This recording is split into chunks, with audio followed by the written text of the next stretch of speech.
Hey everybody, it's Matt Michaels here on the DeFalco Files with the owner and creator of FSW, the featured stars of wrestling here in Las Vegas, Mr. Joe DeFalco. And Joe, the survival of the fittest just finished up this past Sunday, and man, were there some of the most fittest who survived. Yeah, I'll tell you what, man. That was one of the best shows. Yeah, You know, you know me. I'm not gonna just randomly praise shit and stuff. yeah, But the stories that were told, I thought the angles that we put together. Uh, sorry, I mean the angles that I put together were tremendous. yeah. You know, Um, and again, it's always something. It starts off. We got this big video wall. It wasn't 15 by 10. It wasn't 15 by 12. It was more like 15 by 15. Giant trussing. Looks like $1,000,000. The light guy's there. Everything's set up. Looking good. They turn on the video walls. The power shoots off. Now, doors open at 4. It's 3:45. We're not bringing the projector down. We have no fucking lights other than the house lights, and we have no video wall. It was like, wow, this is great. At 8 o'clock in the morning, they got there to set up this video wall, which is not easy to do. You right, know, they got the video wall working. Now I'm paying $500 for the fucking lighting guy. right, Lighting guy, super nice guy, always there early. You know, this is the first time. Normally, they made us pay for the sound and they threw in the lights, and now it's like, oh, we got to pay for the lights. So now it's right. a $3,000 room because he discounted me $100 from the sound, and instead of making it $600, it's only $500 for the sound. So now I'm paying $3K, and we have no fucking lights. And I'm like, can we at least turn up the antlers a little bit? Oh yeah, that's not working either. Like, are you kidding me? So then they bring in the engineers finally show up. No fucking clue. Those engineers were as smart as you about lighting. It's like these guys are really getting paid for this. They go hit the switch like any moron would do. So now we have no lighting, and we got the house lights. So it's like we got the beautiful video wall, and it's like unbelievable. And then we start the show, and hats off to everybody, man.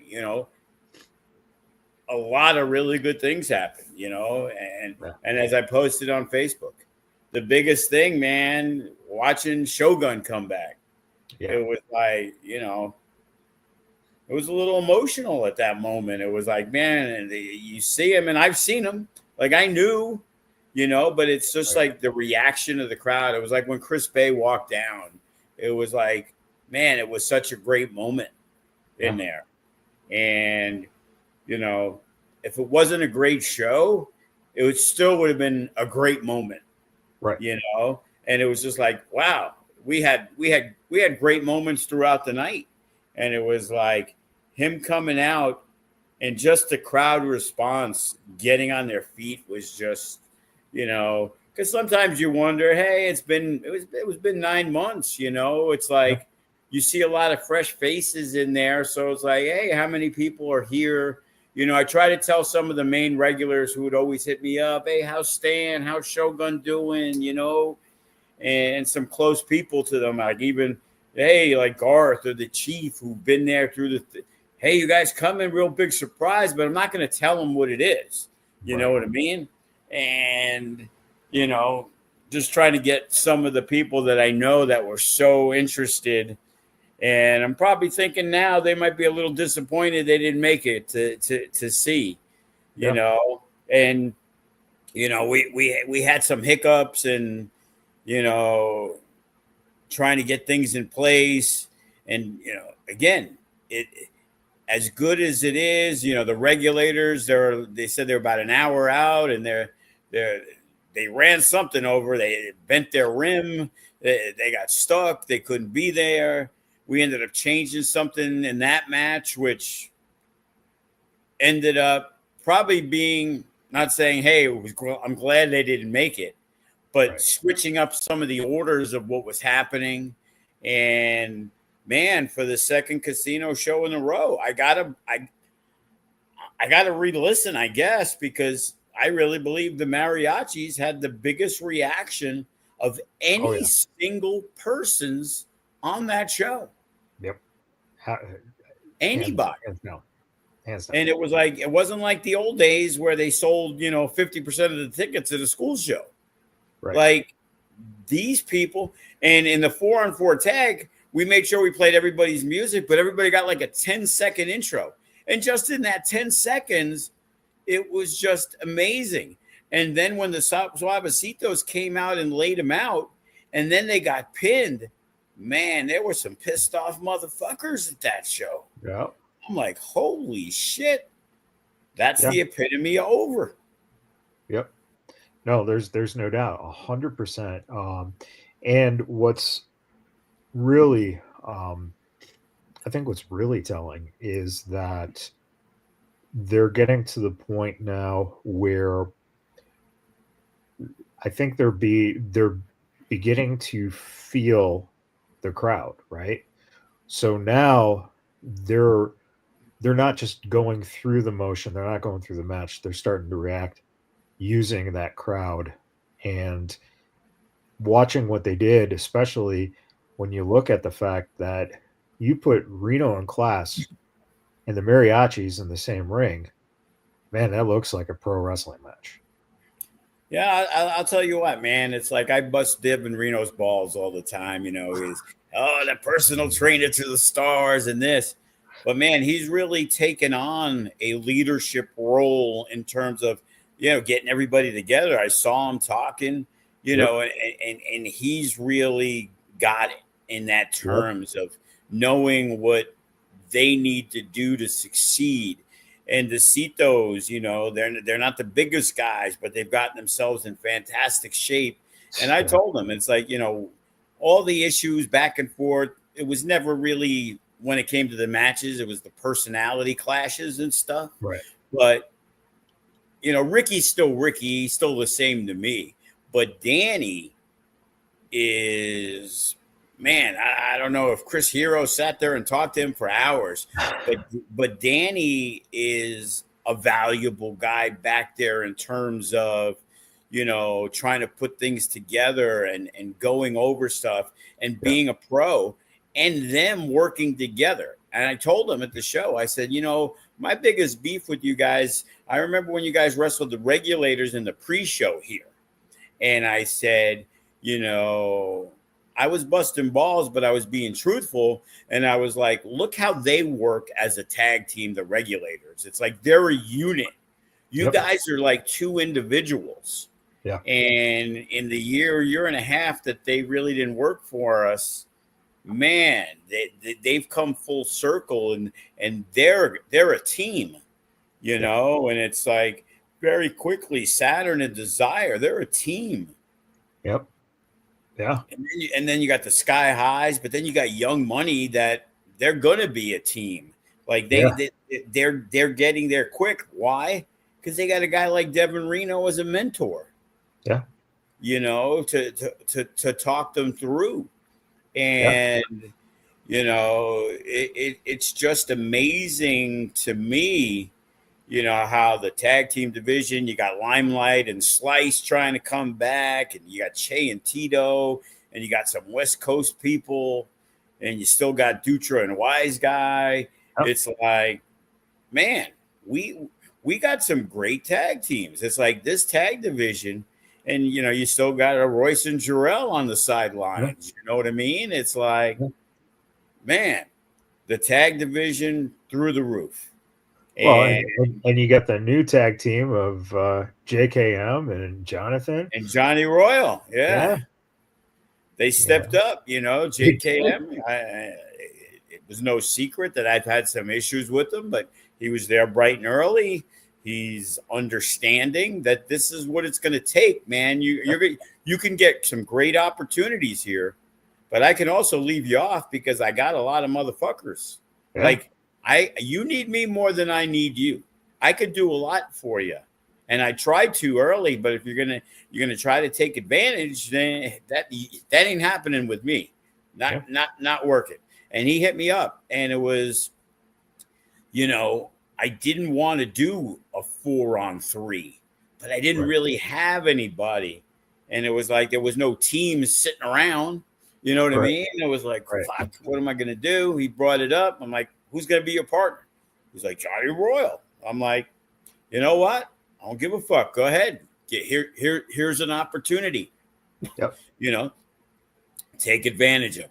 So the ending went fantastic. The setup was there. And again, you got Watson and Fresco, and they're a pro team also. And it was good for Chase and Jimmy Jack.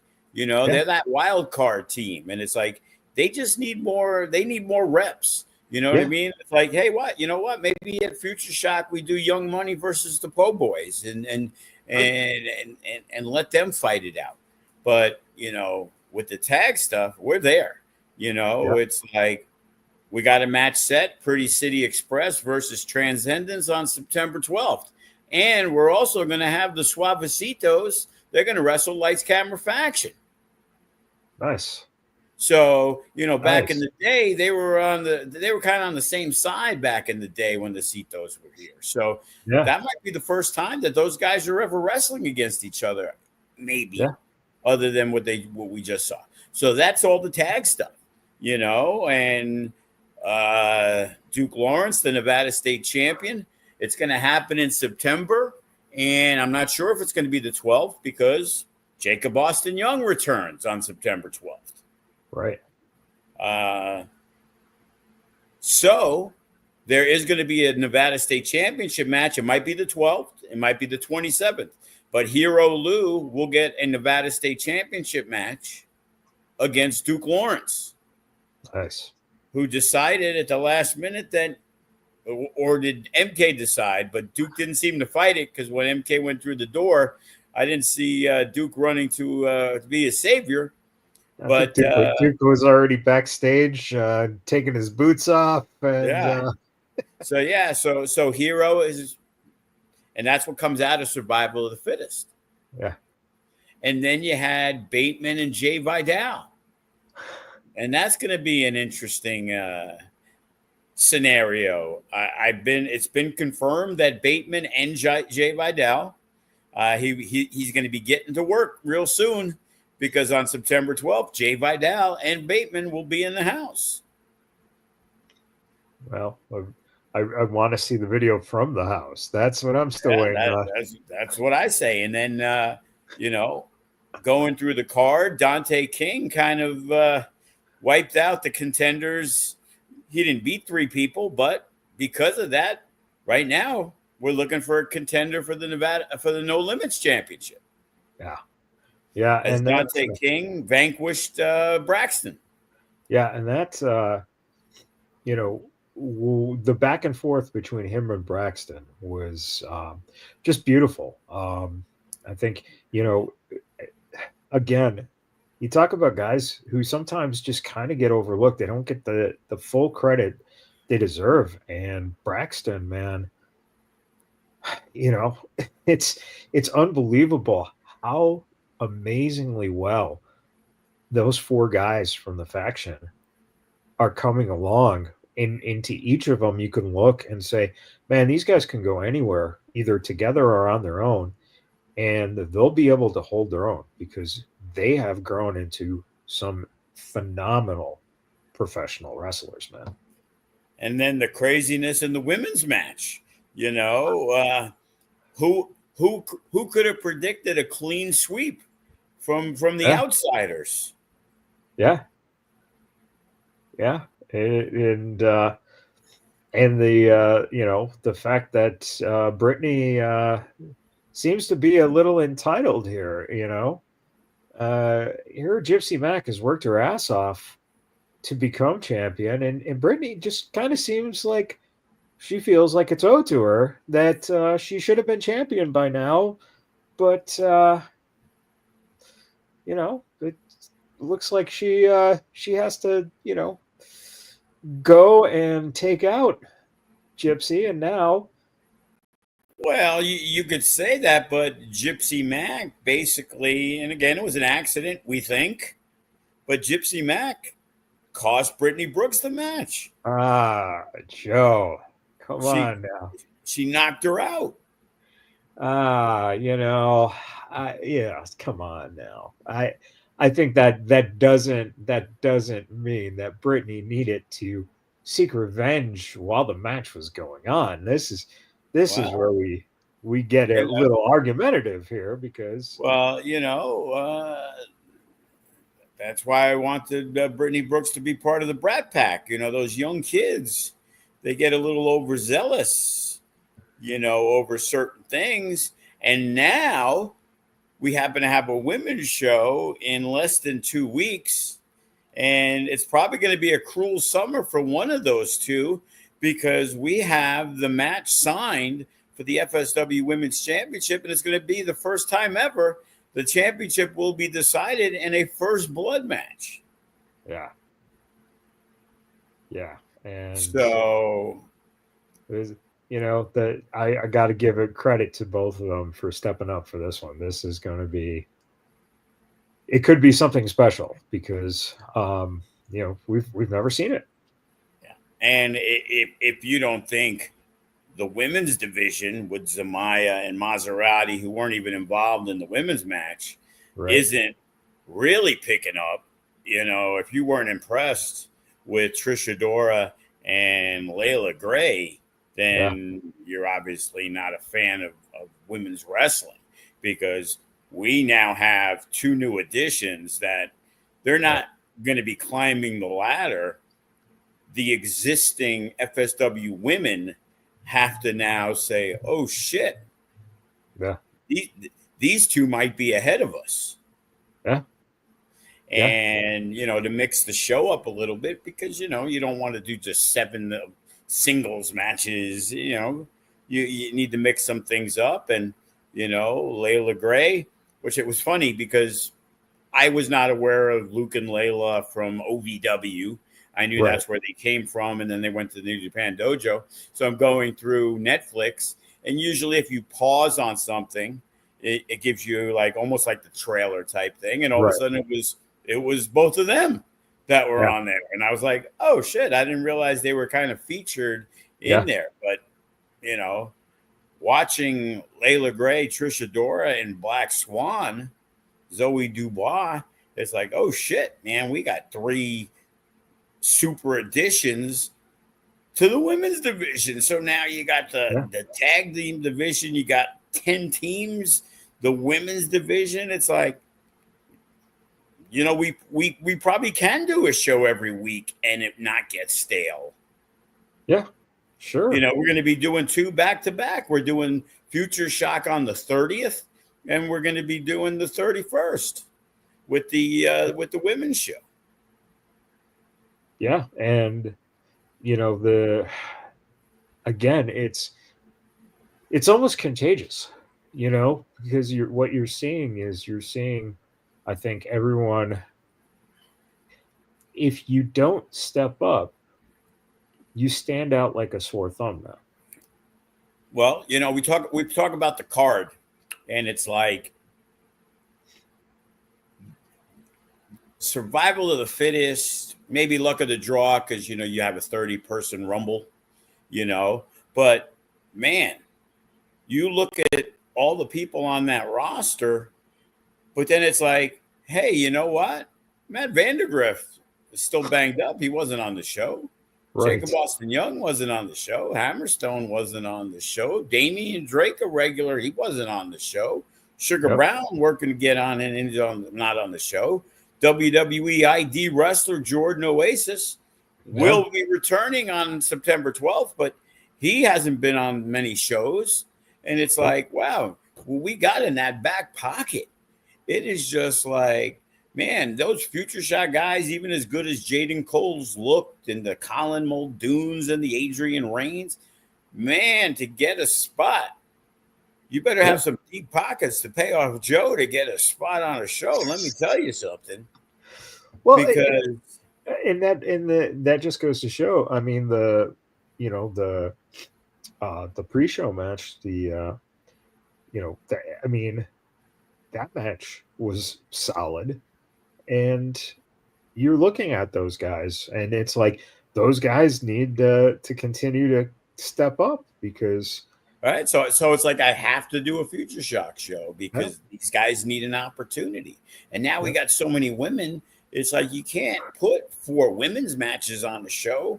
yeah, We got 8 or 10 women to utilize, but we got 30 guys to utilize. So we can't right, bring them from 5 or 6 matches to 2 or 3. It's like, man, it was like I had a conversation with somebody and NJ, our announcer, part of Culture Inc. yeah, And it was like, hey, I wanted to talk to you, trying to get Malik out here and stuff. And I'm like, bro, believe me, I understand, but you got to understand something. It's like, look at the guys who weren't on the show that they were. It's like Sugar Brown is back. It wasn't like, hey, he's looking to come back. He was involved in a casino match yeah, not that long ago, but now it's like he has to step back and now he's waiting. Clutch is in Arizona, dying to get more opportunities. And right, he's gotten in better shape. He's in great shape and he's yeah, killing it in Arizona with the AWF. He's won their championship. And it's like, where does everybody fit in? There's other people that we've talked with who we haven't used in a while. And it's like, had the conversation. And it's like, well, where do I fit in? And it's like, yeah, maybe luck of the draw because things sometimes can lead into something. And we've talked to numerous people. As I said, Hammerstone is scheduled to be back on September 12th. But guess what? Shogun's back now. He wants to work.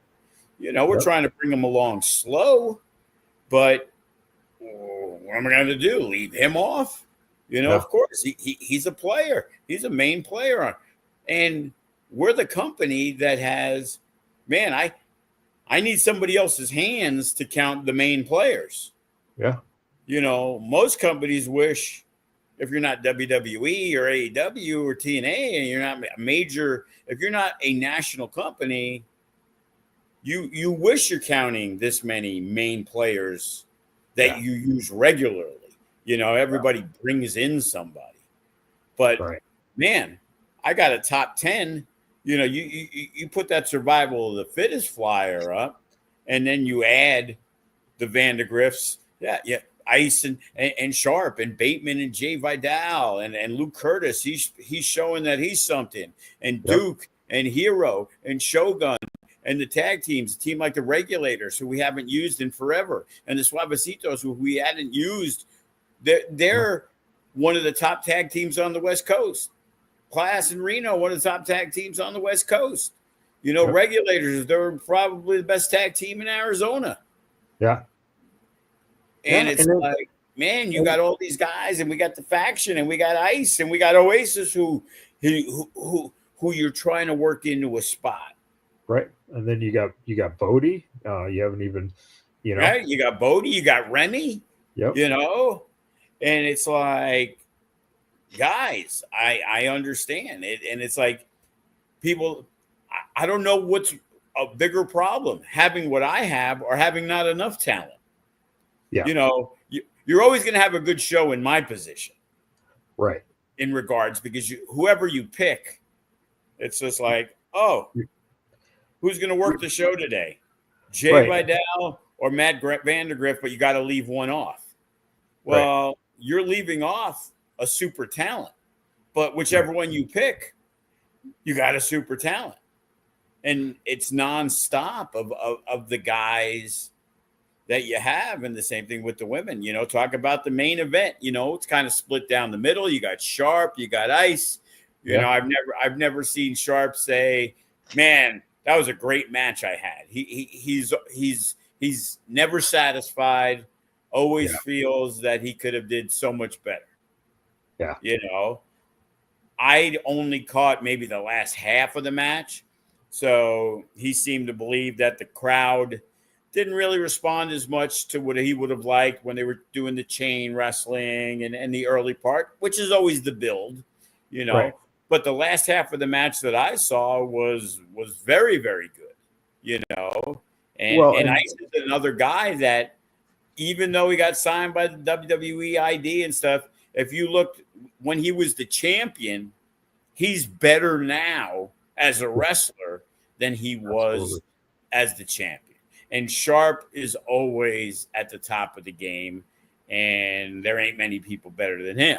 So, and you also have to give, you know, one of the things that I think that is easily kind of forgettable in the minds of, you know, the guys in that match is they put on one hell of a great match, but they also did it as the main event of a show that had so many different steps that now it's different, you know. So you have to have that build, and the crowd and you had to follow a surprise of a guy that almost died 9 months ago, and we never thought that he'd be even getting back in the ring from the early prognosis of his issue in the car accident. Yeah. Like it's just mind-boggling to see that he actually got in the ring. So, boom, as good as the match may be, man, you couldn't really make that match the main event. Right. So you now had to follow something that was a very, very special moment, because we were fortunate that we did a much better job of making this surprise than Seth Rollins showing up. We thought it was the ruse of the century, but this was the surprise. And, you know, there's not many things we could have pulled off this weekend that people wouldn't have been disappointed because it wasn't Cross. Right. Yeah. And being that it was Shogun, it was like, holy shit, you know. Yeah. And speaking of Mr. Cross, the first match that he's wrestling is going to be against Mr. Holiday. So yes, I just saw that. You know, I'm a little, I don't know if upset, disappointed. You know, he talked with Remy. He was saying, you know, one of the few companies definitely looks forward to working with is going to be at FSW. I didn't even get the opportunity to be the first match like the last time. It was special because we were the first match after he got released that we locked it in, you know, and it was like, oh, you said you were going to call me. What's going on? You obviously talked to the guy from Defy. Where's my phone call, brother? Well, you know, in all fairness, your pocketbook has been saved, because I'm sure that's not a very cheap match. You know, I'm looking at it this way, that maybe those guys came in at the number, and that number, I can honestly say, Kevin wouldn't try to get me to make him pay that number.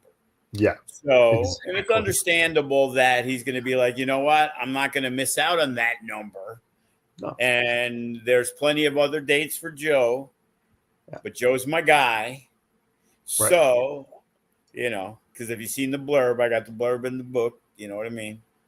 Maybe I could trade in the lower blurb in the book, and you know, maybe that saves me $1,500 off the top of the fees. You know, maybe being in the blurb gets a savings. You know, it's the thing. Kevin will work for you for $500, but you have to book Scarlick for $3,000. So, believe me, if that was the deal, he would have been locked in for 5 shows. I highly doubt that number was going to be anywhere, you know, near that at this point. So, well, I love the fact too that, you know, the rumor of the price is so high that obviously he has something in place with WWE, because you know, I'm going to be honest. I in the back of my mind, and some people still believe it's a work, and it could be, but if it is, they're definitely playing the long game on that. Yeah. I firmly believe that what he has said to me and to Remy, and he said to Helwani and everybody else, is 100% truth. I still think it's the weirdest shit thing possible. But hey, I'm going to find out more information. So right before I got here, I got a phone call, and I say, FSW, how can I help you? Oh, hey, how you doing? My name is Fabian. I worked in WWE and I moved to Vegas, and it was looking to get ring time. I'm like, oh, okay.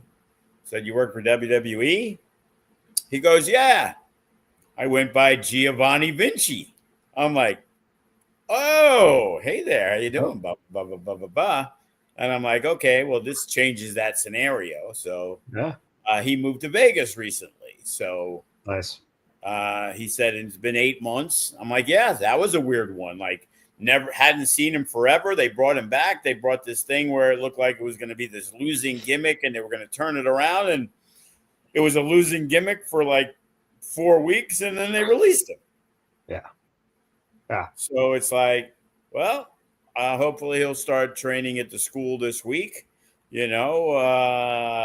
Jeff Cobb, JC Mateo was in at the school yesterday. Yep. This is definitely the place to be. So it's like, man, we got everything going on. We got the women's show. We got the Future Shock. We got the Halloween show. We got, man, there is so much going on. I talked to my people about that big show that I'm looking to do right on the strip pretty much. And I got the email yesterday that, thank you for your patience. We're really, really interested in doing it. It's just, having to jump through hoops, dealing with the company, the hotel casino. Do they have to get like city ordinances on that, since it technically is a public space, or is it privately owned space? I am not sure what it exactly is, but I got the info, and it was like, thank you for your patience. Yes, we are very interesting. I'm working hard on my end to secure the blank through blank. Right. This has turned out to be very complicated, but I'm making strides. We have interest from AB, who is the boss, as well. Not Antonio Brown. We're good with that. As well, to participate as a sponsor. At some point, I'm going to have to introduce you to the event crew over here at blah, blah, blah. Right. I will follow up ASAP, because they mess, and the boss hit me up like, hey, what would it cost for a show? And I kind of gave him the breakdown like, hey, you want a regular show? Or do you want a show and I'm bringing in Ace Austin and the Rascals and Cross and Matt Cardona? You know what I mean? So there's a lot going on there, and the week before Mania, looks like we got an event happening with the Silver Knights.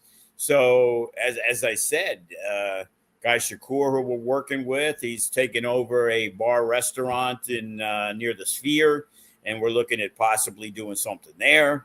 So we're really, the excitement. And I'll be honest with you, I finally talked to the guy at the Silverton today about the numbers, and the numbers we did last year at Survival of the Fittest, we were kind of on like that downslide, and on Tuesday last week, I got the numbers, and again, saying, hey, we only sold 11 tickets last year at Survival of the Fittest is what we went through the website. Okay. It's other people that don't deal with us. Like, we sold 7 front row last year at Survival of the Fittest on the website, but I sold 50 something by myself through our fans. But the number is crazy because, wow, it seems like there's a lot more people, because I never got an update Wednesday, Thursday. And, I don't ask 2 days later, but by Friday I was asking again, and Saturday, and then on Sunday, the day of, because I wanted to see. And then it looked like the numbers were there.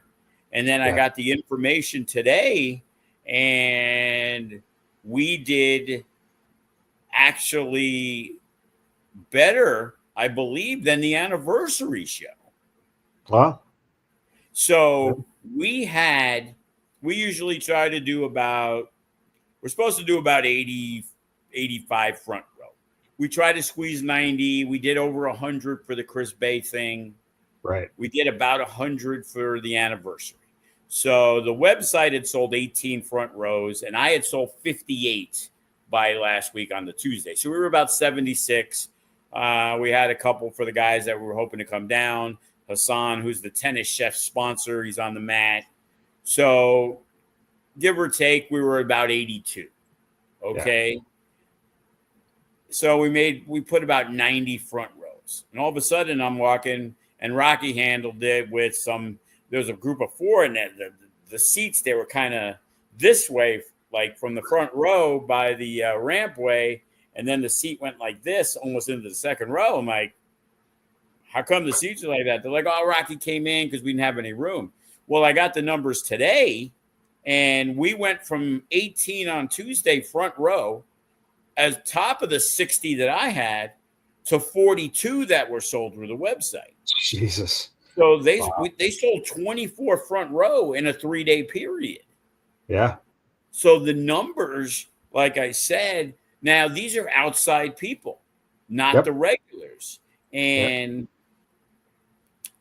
usually, you know me, I'm always blasting fucking Silverton for shit and the things that happen. So I talked to him because I was dreading this conversation, because it's like, first off, I just paid $500 for a lighting guy who's super nice, but there's no fucking lights. They went out.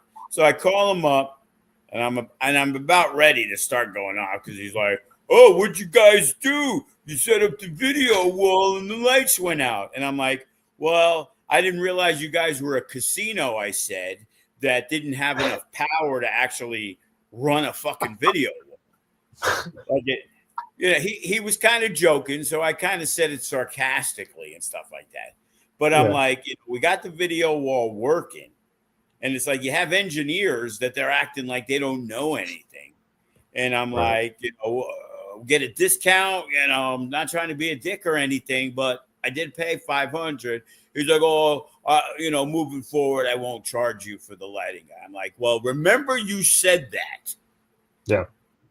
Because if you're not giving me a discount for this show, but because Saturday, I'm going through my mail, and I always go through the spam mail every once in a while, because for some weird reason, things that shouldn't be in the spam mail pop up in there. It was like, Eventbrite decided to let me know that I had a ticket sale, and it went through the fucking spam. Like, what the fuck? Or a lot like this past week, like 4 Zelle payments for there went through. So all of a sudden it said Silverton, but I couldn't really read the thing. So I move it into the inbox, and then I double click, and all of a sudden it says crafts, fajitas, and wrestling. I'm like, what? They're having something in the fucking email about FSW? I click it, and it's like I scroll, and it has craft day, whatever, because they were doing something on Saturday, a craft show at the Vail Pavilion. Then the next thing was, hey, it's National Fajita Day on Monday, August 18th, and they were doing $15 chicken and steak fajitas, which is a great deal. If I was in that area, I would have got it. And then it was like, check out the Future Stars of Wrestling returns August 17th. Survival of the Fittest. They put the flyer. I'm like, holy fuck. They're promoting us. And other than, because the marquee looks great, but the thing was, normally it's like we get them the flyer, and it's just a flyer and it shows the date.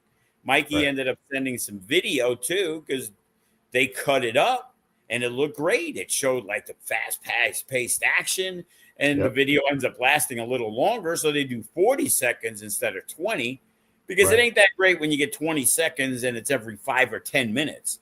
But 40 seconds, you're driving, 40 seconds is a good chance for you to actually see it. So it's like, hey, I get what I pay isn't the best for me, I think. But it's like, if we're going to get this much promotion, I'm going to be okay with it. It's like, maybe if I feel like you guys are going out of your way to assist and work together, because again, it was the same issue with the bar. You have a lady there, nice enough, but the line's 30 people long. And if the line's 30 people long, how many people don't want to get in the line? How much more money, you want to save what, $60 by not putting a bartender on for 3 hours? Don't tell me you didn't lose out on $200, $400, $600, $800 in sales. Yeah. That if you gave me 500 or less, and it's like, hey, bro, I got my email that Joe, who likes to play the video poker, but not at the Silverton because I'm not there that much. I might be there 10 times a year. The 5 times we do a show. So odds of me gambling that day are slim to none. And then when I go pick up the check, so I might play a little bit then. So I am not even like, a platinum or a chairman or gold. I'm the lowest level that you can be, and you're still offering me tickets. You can tell me how good the Tina Turner tribute. Oh yeah, it was really crowded. Yeah, but you're giving everybody in your email a free ticket if they take it. Right. And your email list is probably 20 to 50,000 people. Right. So to say you got 500 people there, well, guess what? We got almost 500 people there, and nobody got a free ticket other than the few people I gave a fucking ticket to, or people like you who slide in and backdoor without paying. You know what I'm saying? Yeah, but other than that, it's you're paying. So these people, and it's even better because you had to pay the Tina Turner tribute band and the Journey and the Billy Idol and the Led Zeppelin and every single one. For us, you get paid and then you get paid. Wow. Yeah. Why wouldn't you want to have as many people as you can at my place? Right. Because as I said to him, it's like, and I understand because I said to him, like, hey, why can't you charge us 500 less and then give some tickets to your people, to your players? But I'm pretty sure it's all or nothing. You can't they're not going to spend time only offering their chairman players a free ticket to our show. You know what I mean? Because now what are they going to do? They're going to offer tickets, and now 1,000 people took the tickets, and 500 and 300 of the 500 that were going to buy a ticket to my show have now gotten them for free because I saved 500 and it cost me 4,000. So now that I think about it, it's like, well, maybe that isn't the best deal. But it's like, hey, maybe you can offer something to your better players in terms to try to knock down the thing. Because it's like, hey, if I'm paying 3, well, now maybe I'm paying 25 because I'm not being charged for the lighting guy. Or are you going to charge me 26 and recharge me the extra 100 for the sound guy that you took off the last show? You know what I'm saying? Like I can see that happening. But it's like, we're scheduled to be there for No Escape to start the year. And even now, because we hadn't done the Meccas, because it was the Ring of Honor thing. Right. But we did the Chris Bay, but we normally wouldn't. So it was like the No Escape. It's the anniversary. It's Survival of the Fittest. And it's Luck of the Draw. So we're scheduled for 4 shows. Well, hey, if we did 6 shows and you saved me $1,000, you would still make up for it because I would do 2,000 times 6 is 12 instead of 3,000 times 4 is also 12. But now you would have all the people in your casino 6 times. You would have the liquor 6 times. Right. You'd have the Snickers bars for $3 6 times, and the 40-pack from Smith's Fritos and Lay's potato chips, and those 6 times. So you would be making more money off of 6 times. Plus, you would be getting your processing fee of $4.50 for every ticket sold 6 times. Right. Yep. So, and it's like, I don't know. But, and then I have to look back and say, hey, but man, that being on that marquee for 3 weeks, not 10 days, but being on there for 4 or 5 weeks, man, how many cars every day on the highway see this beautiful video screen? And then if you're driving on Blue Diamond, wow, You see it at the stop sign. Yep. There's 2 there.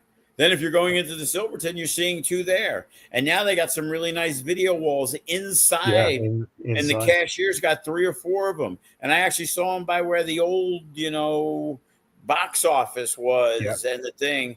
And that's where I ended up seeing it for there. So if you're in the Silverton now, you actually see it. Right. Yep. Because it is hard because, they're trying to turn people away because if you're older, oh, yeah, you need to scan. The only way to buy a ticket the day of the show is scanning a QR code. Like, come on, really? Are you kidding me? There was a lady who comes and her nephew or I think her grandson, and they come to the show, but he comes, the kid, because he's under 18. He comes more, I think it's the grandson. So he comes to our shows. So I saw her and I didn't know what was going on. And Nina was like, oh, I'll take care of it. And then I'll sell you the money, and I'm like, where's the kid? And he's like, oh, he's already in there with his friends. And it's like, so we're going to turn people away because she's 70 and can't do QR codes. Like my QR code fucking sucks. And, I'm not computer illiterate and I can barely get it to work. Yeah. So it's like, so why are we turning people away? I don't get it because and as I said, people are coming to the shows, even when you think that it's going to be a little light. And we put out X amount of chairs and it was just like, oh, and normally at 10 minutes to 5, right when bell time is, it's like, oh boy, it's really going to be light. Like, man, this seems a lot busier than it should be beforehand. So we ended up having to put out more rows of chairs. Yep. Because I think we set up for, 3 to 350. And that's what we were looking at. And it was like, well, we far surpassed it. And then I saw by literally selling, 120 tickets over the last couple days where you're forcing them. Because, again, at Sam's Town, the difference was, hey, the show's happening. People go to the box office. They bought their ticket right then and there. Right. Yep. In what world do we live in now that you can't just buy tickets at the door for the show? Well, they don't want to pay a box office. That's the whole thing. That's why they stopped running a box office there. So, I guess. But for a day of the show, you can't have somebody in the box office? I don't understand.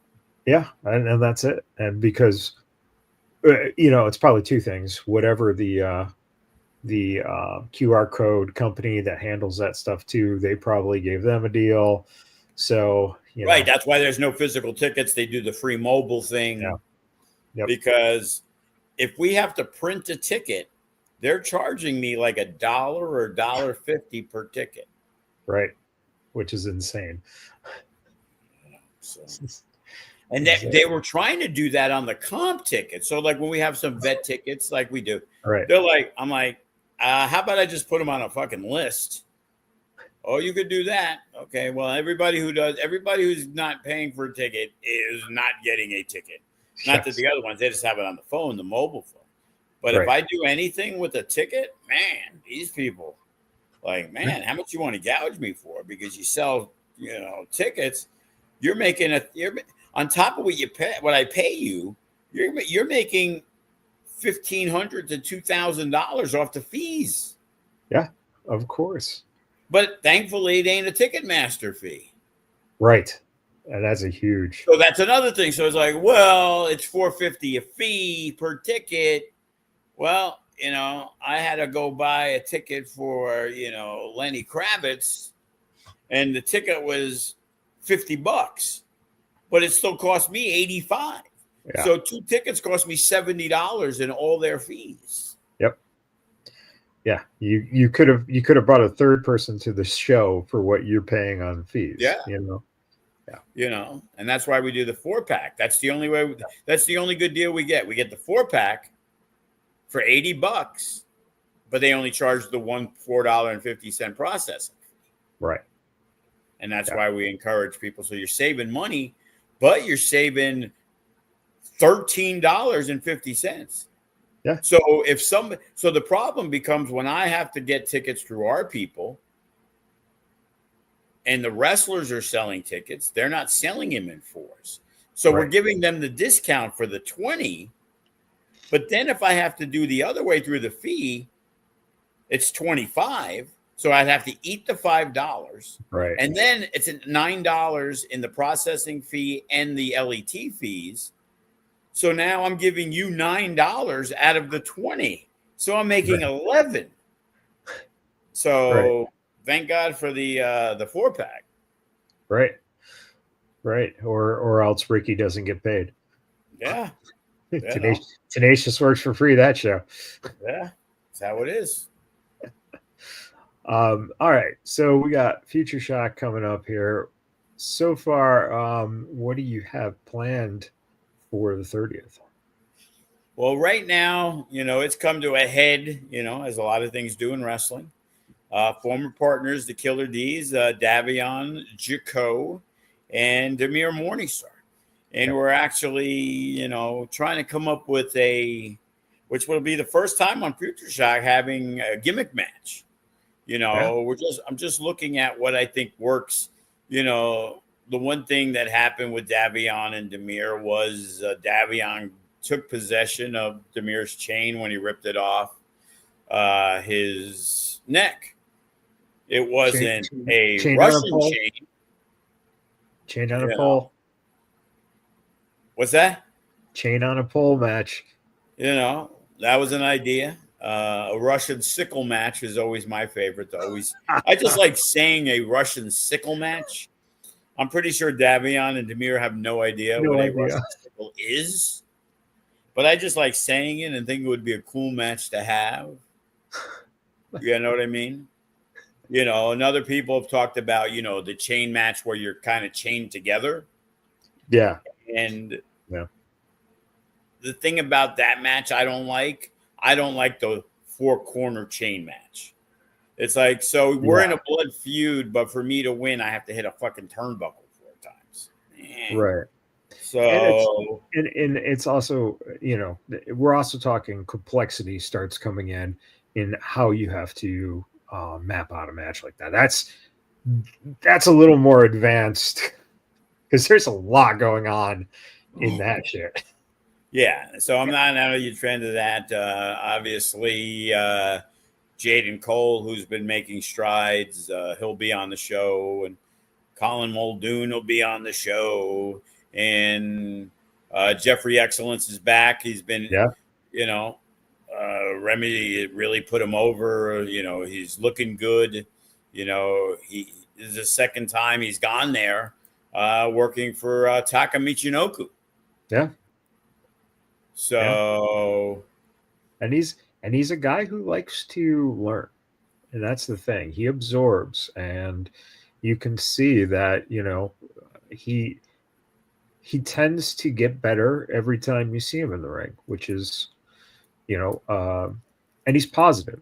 He's a good guy to have around because he's a positive guy, and it's fun to see him back. Yeah. So, and he's always been one of the most helpful people. And the thing with him is, it's like, you need a hand. He always figured out a way to help out, even though it wasn't because it was a booking. A lot of people, of course, they show up the day of, hey, it's a casino show. Hey, we're going to help set up. Of course you are. But he's the guy like, hey, we're doing something at the Sahara for this women's show, and we have to literally walk 800 feet and bring the beams and everything because the setup at the Sahara was the shits. And you had to go around corners and try to put it through. But who's there? The Jimmy Jacks, the Jeffrey Excellence. There's nothing for them on that show. But they make themselves valuable in that way. Yeah. And then all of a sudden, Jeffrey Excellence got himself in fantastic shape. And he went to Japan. And, you got to work in Japan. Taka Michinoku ain't putting you on a fucking show because you flew yourself in. Yeah. You're going to earn that fucking spot. And Jeffrey Excellence has made himself a valuable commodity. And hey, when I hit him up, hey, when you coming back? Oh, you miss me? Yeah, because there aren't a lot of people like you who actually put in the effort. Again, I had to go off, and it wasn't really because of anything specific, but I posted because we had a pre-show match. And on the pre-show match, it got leaked, and obviously because you got a hold of it, because that wasn't correct. It wasn't a 5-on-5, it was a 4-on-4. Right. So when you posted, I tried to pull it because I'm like, dude, what are you doing? Oh, I thought it was a 5-on-5 because that's what Mikey thought. Right. And it was like, well, we had a mystery partner. I didn't want another flyer that had like 7 mystery partners on it. And it's like, what the fuck? Because 1, 2, 3. It's like, no, it's 4-on-4. You know what I mean? And it's like, okay, well, one of them was face John Cena and one of them was heel John Cena in that match. So there you go. And it was like, no, it's 4-on-4. And Sin had his thing at the Cauliflower Alley on the fly. And it was like, I had to be like, hey, Sin, no offense, but it's an FSW show. These motherfuckers need to be at our show setting up. So we can make it a little earlier. You could make yours earlier because 2:00's call time. You need some people to help set up your ring at your show, but they're going to be here. So once they got word they weren't part of the pre-show, all of a sudden, after we were done setting up and they left, they never came back. Right. Because they weren't going to be on the pre-show match. And it's like, well, you're lucky you're on Future Shock. And these guys are delusional to where they just think that they're deserving. You know what I mean? And it's like, I had to write a note like, hey, we're putting the matches together, everybody. But I need to let you guys know something. It's like right now I said, not all of you are going to have a spot just because you had one before. Because Kenny went through stuff. If you're not cutting it, you don't get the other shot. So it's like Davion versus Demir is the only match set. And I'm like, the decision will be based on put in the work, being at training. Whatever reason you can't make it has no bearing on anything. Like, I get it. I understand you have to work. I understand you have to make a living. But if you want to be a wrestler and you can't be here, maybe you need to rethink what you're doing. You want to pay to train and not show up very often? Great. I'm taking your money. I got to pay bills. It ain't like I'm sitting here and every dollar somebody gives me is a profit. I got a lot of money I got to pay to a fucking landlord. And the trainers, whether you show up or not, I'm still have to pay everybody. So you want to come in, but if you can't be here, and there were guys who weren't here, and one of them, oh, I started working. Okay, that's cool. But we have a show, and we had 5 days of training this week. I saw you 0. Okay, so thank God you showed up to set up, or you were being pulled from the show. And it's like, I understand what you need to do, but if you're not here for me, why do you expect me to be there for you? Yeah, absolutely. And it's like, you have to reemphasize that. I'm like, if you're trying to be a wrestler and are a student, it's your responsibility to figure it out. When I see our top guys who've been doing it for years, the Sharps, the Vandegriffs, the Damian Drakes, ID people like Ice Williams and Oasis, and I see them at the FSW training facility more than I see the guy who's had 2 shitty matches and 1 mediocre one at Future Shock. Yeah. You can't do anything but shake your head. Nope. And it's like being around. Just because you help at a casino show, that is not enough. If you're on a show, you don't leave after the show because sometimes they think, hey, and it's like, man, when you set up at a casino and you break down, Yeah, there's work involved, man. You gotta do some work.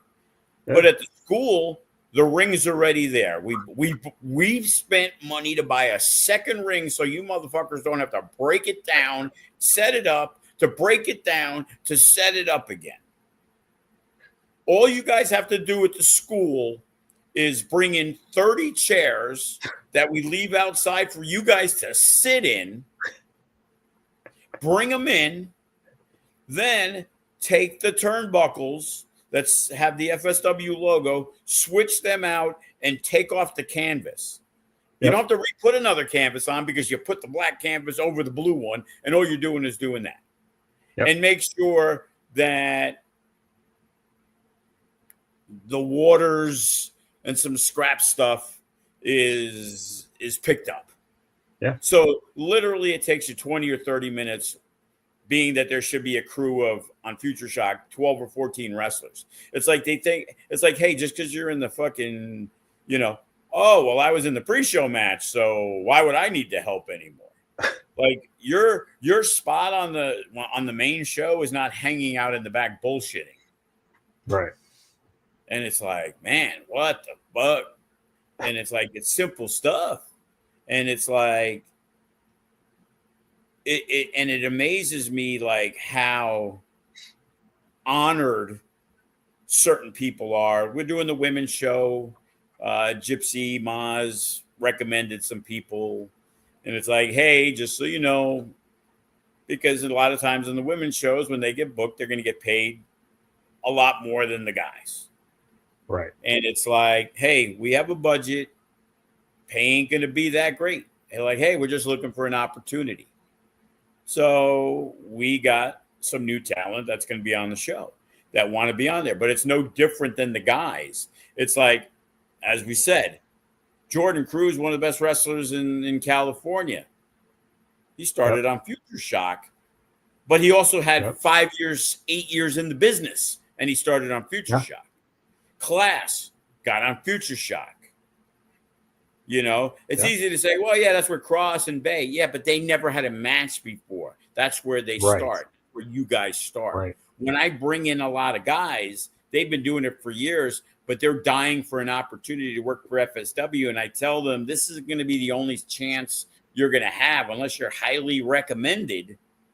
And I know of you to begin with, then we're there. Look, even Scoop helps clean. You know what I'm saying? Yeah. But it's just like, there's no privilege. Like, you have to earn what you get. And you guys think by magically showing up, you earned it. But when Kenny goes through the matches, as I said, that's another thing. When 14 guys from Vegas wrestle on Future Shock, I'm not counting Watson or Sharp or Dante or whatever. Those guys are doing us a favor by working with you young kids. Right. But the 14 young kids who are working on the show from Vegas, and you can't make it to training that day because Kenny's going over your match. And then I hear that basically out of the 14, 4 showed up. So that left 10. And out of the 10, probably 2 or 3 at best hit up Kenny to see what he thought. So what about you other 7 motherfuckers? Like, what are you thinking? Like, your shit was the shits?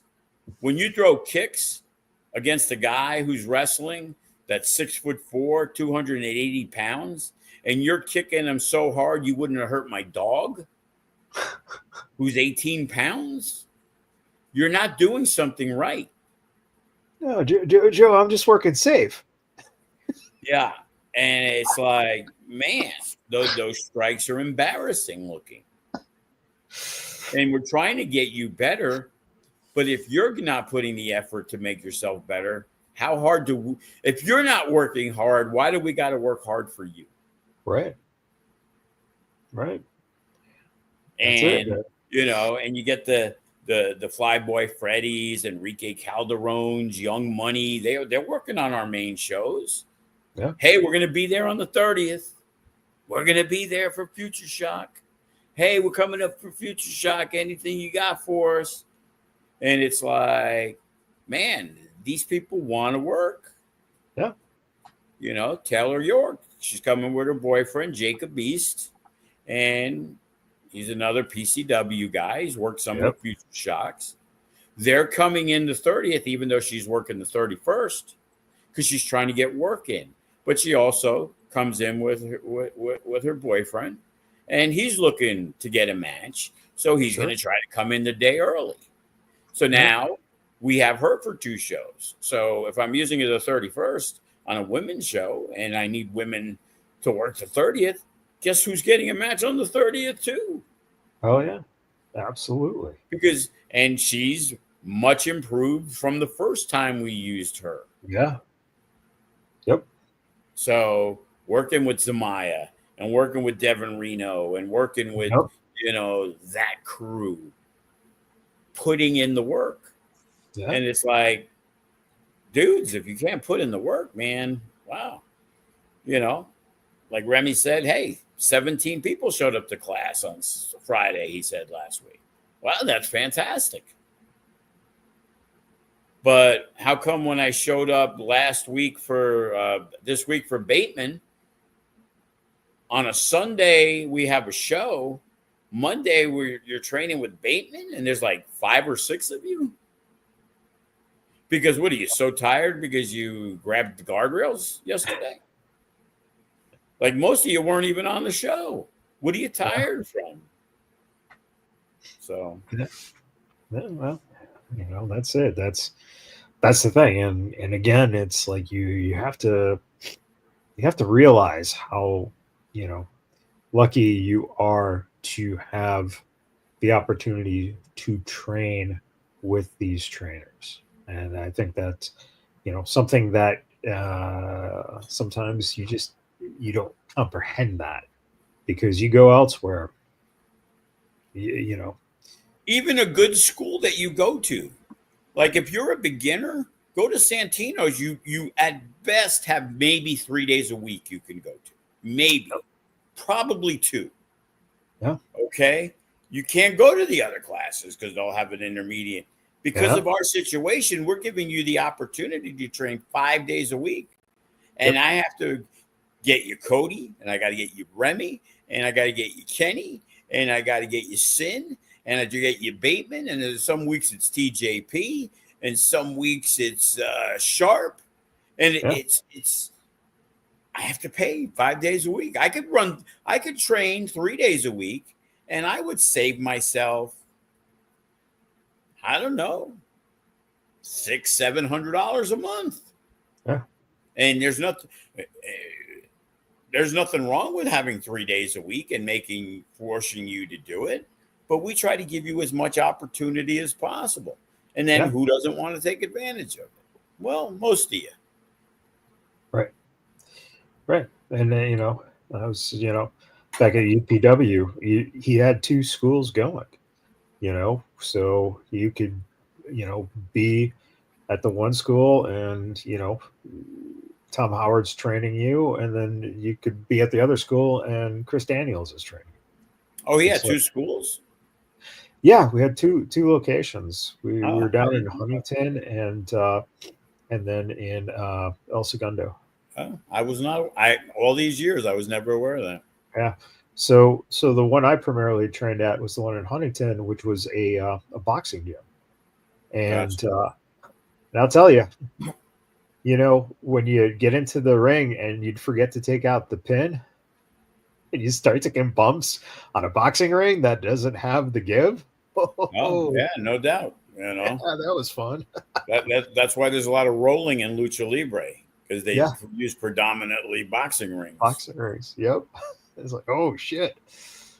But yeah, and then and again, it's like, and like for instance, you talk about determination. Cena would, roll around, do, maybe teach a class. Then afterwards, at 9 or 10 at night, he'd go downstairs to the gym that was downstairs in this place, and he'd be working out in the gym for an hour or 2 hours. You got to put the work in it. The best wrestlers, Zoe would put the work in. Bay would put the work in. Yep. We're talking even before she got hurt, when she moved back to town, Lacey would be around. Yep. She's on the road in WWE, but still makes time to come and train. Right. And, and that's what made me mad, too, about when she got injured. She had just been at the school training because she knew she was going to have that match coming up. Yeah. And then you have people on the internet who start going, well, she doesn't know what she's doing. She's rusty. She's this or that.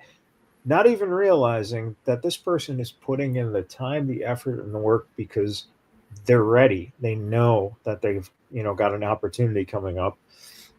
And it's like everyone's a fucking genius nowadays and can tell you everything about everyone. And, how, oh, well, she didn't do this right or what. It's like, man, shut up. Shut up. It's just, you don't know how these people who are that good put in that extra time and effort because they love to do this. And that's what gets me so frustrated with the wrestling fans.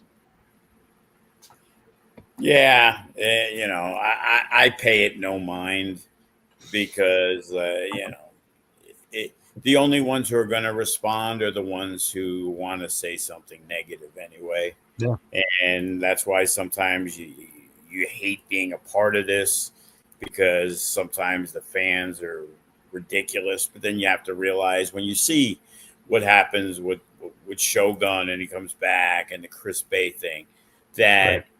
You know what? It isn't even 20%. It's probably 5% if you're lucky. 2% of the people that you're hearing from. That the others don't need to go out of their way to say, "Hey, that was good," because the only ones who want to have something to say are the negative people. And it's like, anybody can find a reason to shit on something if they really want to. Right. Yeah. I try to shit on things that are deserving. Yeah. Because I can go look at a show and there's things at the Silverton that no matter what went well on that day, that there was stuff. Now, what are we going to harp on? Well, I'm pretty much harped on a lot of positive today, and, there were good things. There were great things. I even, if I'm going to shit on Triller, it's because they didn't fucking pay. Well, why shouldn't I say anything about it? Right. Because when they're not reaching back to me and they're not telling me things and they're just like fucking throwing out the fucking thing and, this week, Joe, you're full of shit. And I'm going to call you out on it because it's the truth. Right. And I was in the office today talking and somebody was like, oh, yeah, pretty much. Yeah, of course. I'm going to tell you why. I'm not just going to say it. And I'm going to say, hey, this is the reason. Right. Somebody came to me about something and I'm like, I got no issues with it. But the key is getting there, Yeah. And I'm like, look at our roster and look at things. And it's like, yeah, it's easy to say, hey, it'll be cool. Why don't you? Yeah, that'd be great. NJ trying to bring in Malik, for example. Like I said, we know he's good. Well, there isn't like me trying to like, oh, yeah, I'm just going to, we're really booked up. No, if he sucked, I'd be like, no, he sucks. I have no fucking interest. Just like somebody came up to me about the pre-show. It's like, no, you're not in it. It's like, I'm not going to not tell you 45 minutes before the show. You know, it's like, go review your matches.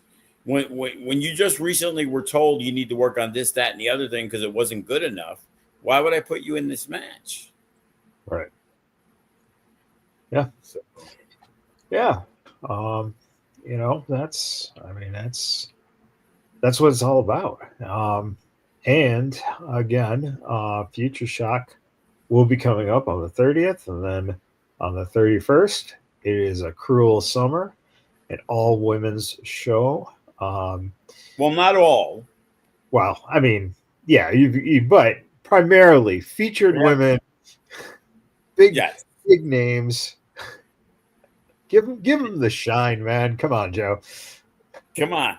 If we ran all men's shows, people would get mad. So you can't say that, right? Why are we able to say the opposite? Not that we haven't run shows, obviously, that didn't have women on it because they were unavailable. Right. But on a women's show, you gotta break things up. Intergender matches are very, and now it's an intergender tag match. So yeah, and that's Luke and Remy. This will be the first time they're working each other, right? Yeah, for sure. Yeah. And that's Luke Curtis has opened a lot of eyes. Like before Chris knew who he was, and I'm Luke Curtis. I'm like, well, watch out for this guy. And then I guess he came with this girl when Chris was, working with Brittany and training on a Monday, and then saw a couple matches. He's like, oh, he's pretty good. No shit, Chris. Like like I'm putting bums and giving bums I'm going to put my reputation on a guy who sucks. Come on now. Yeah. This is just exciting. And looking at this, flyer, is that, do I see Fallon there?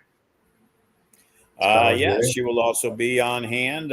We also signed today one lady from, I believe, Arizona, goes by SOS. Okay. All right. And another one out of California, named Zyra. Zyra, sure. Yeah. So who is getting a lot of work. So we're just trying to fill things up. And, obviously, as I said, you see the flyer. Trisha Dora is going to be on the show, and and the Black Swan and Dana Lynn, who, came through the system. Yeah. Yeah. And I was trying to reach out to Milo, who we used to use, but I can't find her Facebook, and I don't see her on Twitter. So trying to reach out. Yeah. I haven't heard much about Milo within the last 6 months or so. She's been kind of off the radar. And normally it was like, I know she used to come up with Viva a lot. And I went to look for Viva's, but her Facebook's no longer her Facebook. It's more of the athlete page. Right. So I was going to look for, friends, because Milo's real name might be what her Facebook name is. Right. Yeah. So I couldn't find it. But we do have a couple of other slots that we're trying to fill that, people have reached out, Gypsy and Brittany, and it's who wants to come out, who wants to work. And, Brooke Havoc, I reached out to, haven't heard back from, but I know she's doing the, I guess she's doing well doing the, I'm going to a different training school every week. Right. Yeah. And I guess she's been getting sponsors who have helped her on the journey there. So. Right. Which actually is a very interesting concept. I'm surprised no one's done that before. So very, very smart. Especially when you can get the sponsors like that. That's especially in this business. Sometimes you want to get somewhere that nobody's flying you to, and you can take advantage of that by getting a sponsor to help cover. Yep. Well, and speaking of cover again, it's a first blood match. Someone's getting covered in blood. I think we might have to pull the black mat off at the canvas, and we don't want to ruin it. It's only a month. It's only a month old. We don't want it to have blood on it. Yeah. And the being it's the arena, the front row better be ready, because one quick turn of the head and that blood's going flying. Well, it could be like a Gallagher show. We'll give everybody like the plastic. Yeah, the plastic tarps in the front. Hey man, it could be like Supreme. Supreme used to just go right up to he used to blade right at the freaking front row and someone get covered in blood, man. Oh, nice. Man, in this day and age, he'd have been sued because, they claim they got hepatitis or something from him. Dude, what they could do back then, it was insane.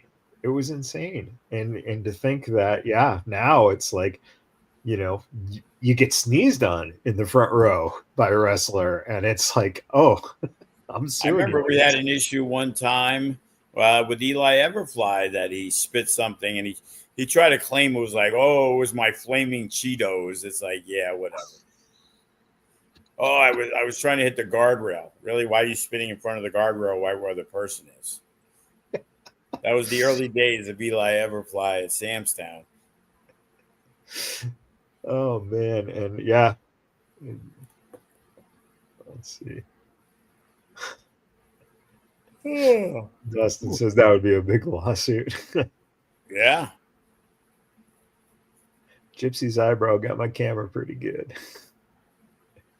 Oh boy, that's a Scoop better be ready for some. Get some pretty intense pictures of whoever's bleeding, man. That's gonna be.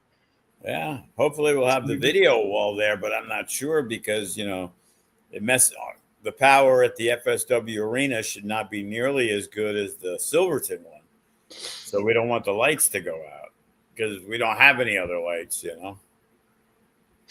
No, and if the lights go out, then the swamp coolers go out too, right? Like the whole power system goes out. Yeah. Well, August 31st, it's another 11 days. Oh wait, it's still 110 out here. Oh yeah. I'll tell you what, this has been in reality hasn't been a cruel summer compared to last year where every day was over 110. We barely I don't think we've had 10 days over 110. Yep. So yeah. But I'll tell you what, man, 107 is still hot, bro. Oh yeah, of course. Hazmat suits. That's what we need for the show. Hazmat suits. Oh boy. All right. Final thoughts before we take off, Joe. Hey, you know what? Big show. It's good. And again, it seems like the wrestling business has really picked up, No matter what show it is, like I said, we've seen the increase. And you know what? When you bring more people in, we have a job to do. We got to make them people who come to check out a show say, hey, I need to come to the next one. I got to come to the next one. This is good stuff. Because it's easy to get, I always say it's easy to get somebody in that first time. And, right now it seems like we're clicking and the right people are, coming back from injury, coming back from Japan. It's like, got the women's show on the 30th and the 12th is going to be a big deal. We got a lot of things happening.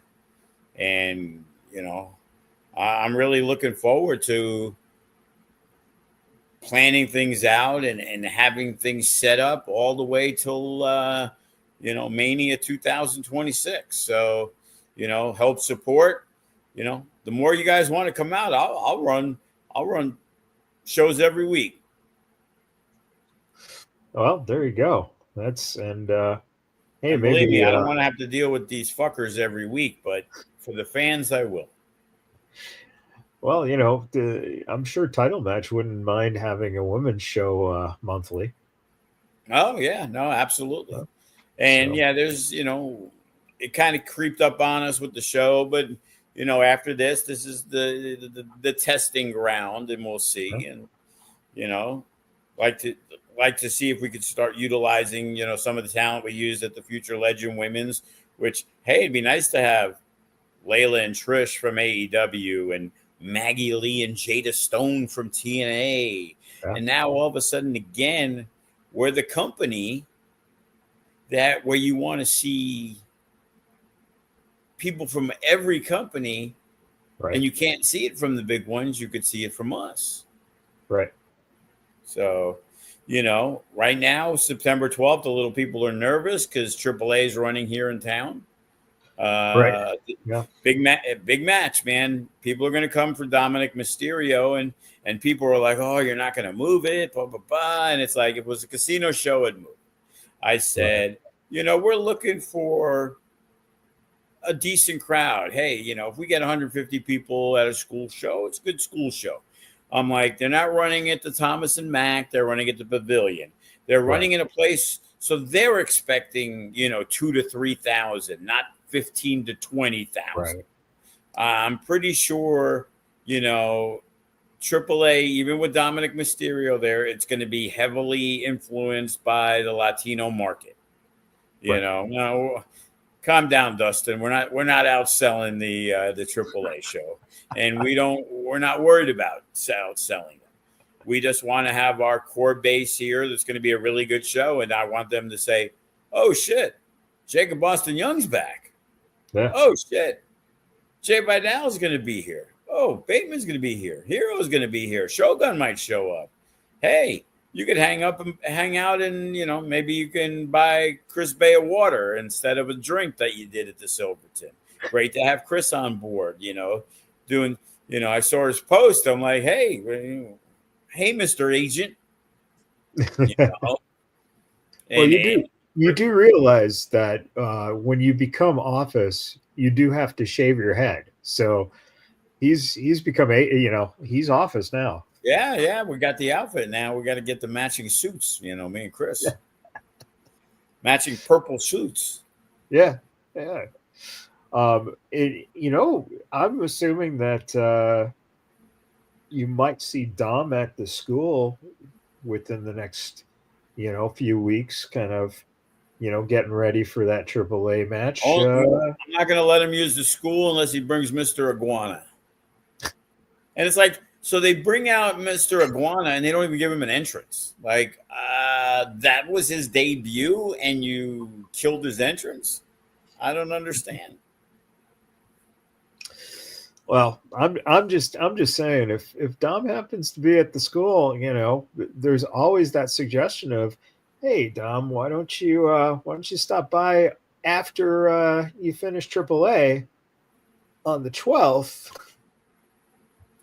Because I think since we're both starting at the same time, unfortunately, and that's the thing. If it was a Saturday, I would have did it like a 2:00 show. Yeah.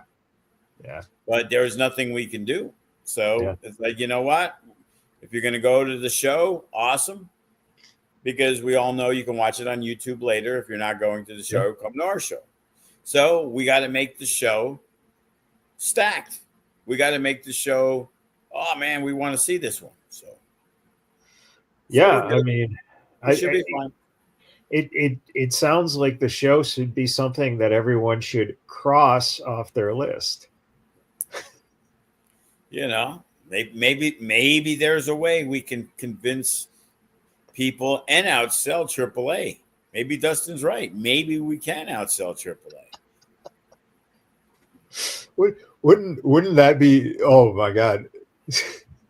If you really want to get under Hunter's skin, you just you ran Cross against his AAA show and you outdrew him. Yeah. Or we say Cross is coming to FSW September 12th, and it's Lena Cross instead. So just don't tell anybody. She's way cheaper than Kevin. Yeah. We said Cross because she spells it with the K too. So Right. Yeah. Yeah, and you could use. And we bring Matt Cross. We bring Matt Cross in.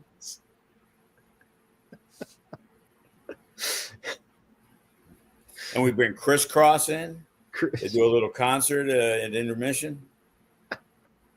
Oh, we bring every cross available. We bring the Red Cross in, and the only cross we don't bring in is Kevin. It's Kevin. Oh man. Well, with that being said, that will do it for this week, everyone. Thank you for tuning in. And until next time, everybody, happy